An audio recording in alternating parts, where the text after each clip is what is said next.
अस्तिको टर्नमा यो आएको होइन अनि यो राम्रो भएन भनेको त्यही पठाएछ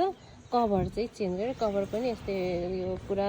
आइरन गर्दाखेरि जलाइ पठाएको रहेछ यो पनि हेर्नु न यो आइरन राम्रो नभएकोले चेन पनि बिग्रेको जस्तो लाग्यो चेन पनि बिग्रेको हालिदिएको रहेछ यहाँ सबै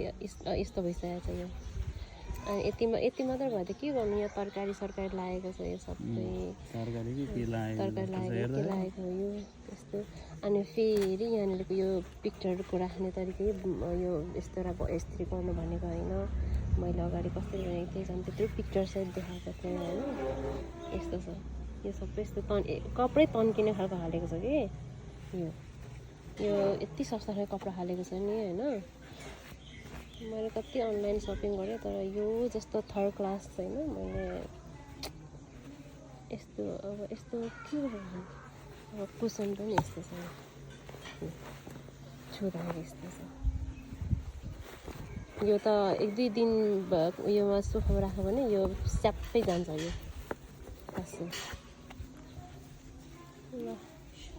सबैलाई उतै हालिदिनु उतै पठाइदिन्छ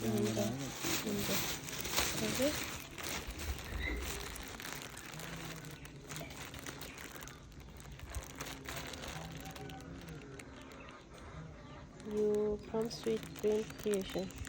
यस्तो छ यिनीहरूको काम चाहिँ यिनीहरूको काम त्यस्तो छ 1 महिना 2 महिना भयो होला 2 महिनामा डेलिभर गरेको सामान यस्तो छ 2 चोटि एक्सचेन्ज गरेको यस्तो भयो